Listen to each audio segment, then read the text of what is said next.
সচরাচর আমরা মিষ্টির দোকান থেকেই রসগোল্লাটা কিনে খেয়ে থাকি, তবে বাড়িতেও যে এটা এত সহজে বানিয়ে নেওয়া যায় সেটা কিন্তু আমরা কখনো ভাবি না। রসগোল্লা বানানো কিন্তু খুব একটা কঠিন কাজ নয়, তাই আজকে তোমাদের রসগোল্লার রেসিপিটাই শেয়ার করব। তবে নর্মাল রসগোল্লা কিন্তু নয়, আজকে বানিয়ে দেখাবো 2-in-1 রসগোল্লা। তাহলে সময় নষ্ট না করে রেসিপিটা শুরু করা যাক।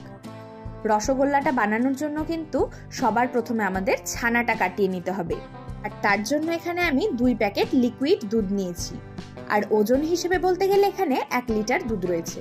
তোমরা চাইলে কিন্তু প্যাকেটের দুধের পরিবর্তে গরুর দুধ বা মোষের দুধও ব্যবহার করতে পারো। দুধটাকে একটা পাত্রে নিয়ে নিয়েছি, এবারে এটাকে জাল দেওয়ার জন্য ওভেনে বসিয়ে দিচ্ছি। দুধটা ফুটতে ফুটতে দুধ থেকে ছানা কেটে নেওয়ার জন্য একটা লিকুইড তৈরি করে নেব। একটা পাত্রে নিয়ে নিচ্ছি 2 চামচ মতো ভিনিগার, আর এর সাথেই দিয়ে দিচ্ছি 3 চামচ মতো জল, আর চামচের সাহায্যে এটাকে একবার মিশিয়ে নিচ্ছি। তাহলে ছানা কাটানোর জন্য কিন্তু মিশ্রণটা আমাদের রেডি হয়ে গেল।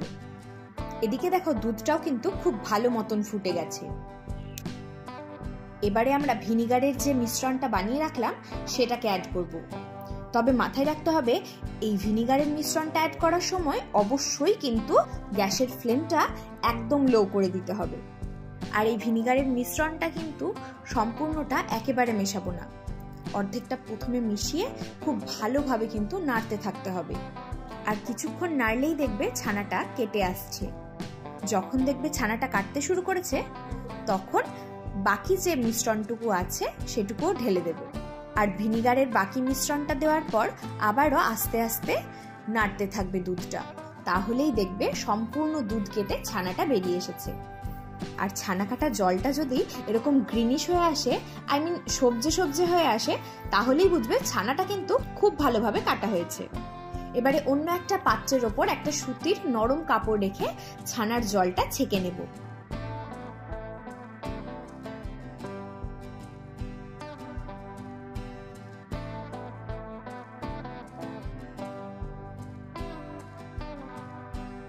আর গরম জলটা ছেঁকে নেওয়ার পর একবার ঠান্ডা জলেও ছানাটাকে ধুয়ে নেব। এভাবে ঠান্ডা জলে ধুয়ে নিলে ভিনিগারের যে টক ভাবটা সেটা কিন্তু চলে যাবে। ছানার জলটা সম্পূর্ণ ছেঁকে নেওয়ার পর ছানার মধ্যে যে এক্সট্রা জলটুকু আছে সেটাও কিন্তু হাত দিয়ে একটু প্রেস করে করে চিপে বার করে দিতে হবে।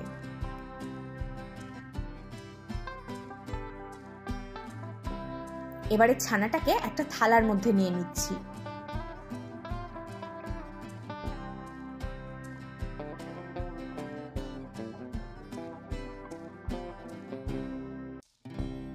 ছানাটাকে কিছুক্ষণ ভালো মতো মেখে নিয়ে এর মধ্যে অ্যাড করব 1 চামচ মতো ময়দা, আর তারপর ময়দার সাথেও ছানাটাকে খুব ভালো মতন মিশিয়ে মেখে নিতে হবে।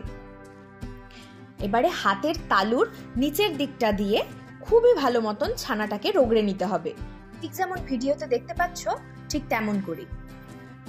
ছানাটা মাখার উপরেই কিন্তু মিষ্টিটা কতটা নরম হবে বা শক্ত হবে সেটা নির্ভর করছে। যত ভালোভাবে ছানাটা মাখা হবে মিষ্টি কিন্তু তত নরম হবে। ছানাটা মাখতে মাখতে যখন দেখবে ছানাটা থালার গায়ে আর লেগে যাচ্ছে না, সম্পূর্ণ ছানাটা থালার থেকে উঠে আসছে, তখন বুঝতে হবে ছানাটা একদম পারফেক্ট মাখা হয়েছে।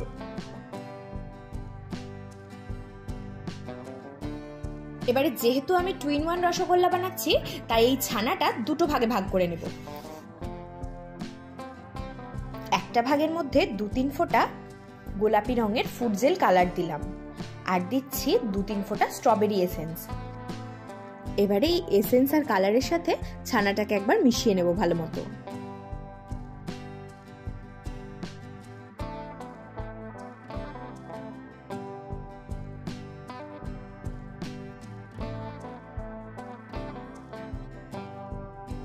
আর একটা ভাগে দিচ্ছি 2-3 ফোঁটা ভ্যানিলা এসেন্স, তবে এটা সম্পূর্ণ অপশনাল, এটাকে তোমরা স্কিপ করতে পারো।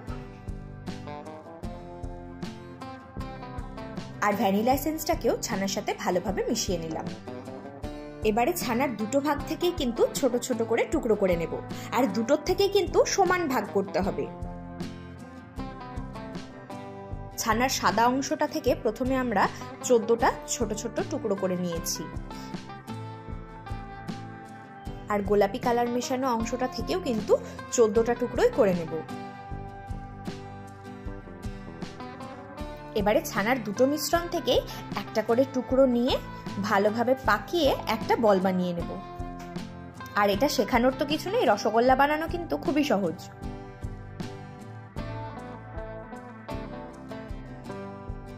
সমস্ত রসগোল্লাই কিন্তু রেডি করে নিয়েছি। এখানে আমার টোটাল 14টা রসগোল্লা হয়েছে। এবারে রসগোল্লাগুলো ফোটানোর জন্য একটা পাত্রের মধ্যে নিয়ে নিচ্ছি 2 বাটি মতো জল। ওজন হিসেবে বলতে গেলে এটা 500 ml জল আছে। আর এর মধ্যে দিয়ে দিচ্ছি 150 গ্রাম মতো চিনি। এবারে এটাকে ফুটিয়ে নেব। রসটা কিন্তু খুব ভালো মতন ফুটে গেছে। এবারে তৈরি করে রাখা রসগোল্লাগুলো রসের মধ্যে দিয়ে দিচ্ছি। আর এই রসের সাথেই কিন্তু রসগোল্লাগুলোকে খুব ভালো মতন ফুটিয়ে নিতে হবে। এদিকে রসগোল্লাগুলো ফুটতে থাকুক, ওদিকে রসগোল্লার জন্য চিনি সেরাটা বানিয়ে নিই। রসগোল্লাগুলো যে রসটাতে ফোটাচ্ছি সেটাতে কিন্তু রসগোল্লাগুলো ভেজাবো না।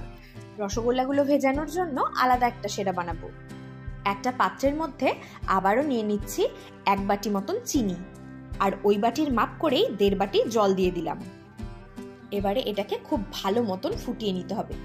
রসগোল্লার সেরা কিন্তু খুব বেশি গাঢ় হয় না, তবে এই সেরাটা রসগোল্লাটা যে রসে ফুটছে তার থেকে একটু গাঢ় হবে। এদিকে দেখো রসগোল্লাগুলো ফুলে কিন্তু বেশ বড় হয়েছে।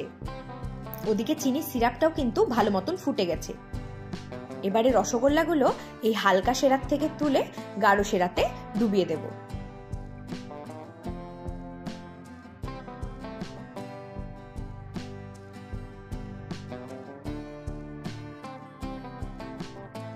আর এই গাঢ় সেরার সাথেও রসগোল্লাগুলোকে 10 মিনিট মতন ফুটিয়ে নেব।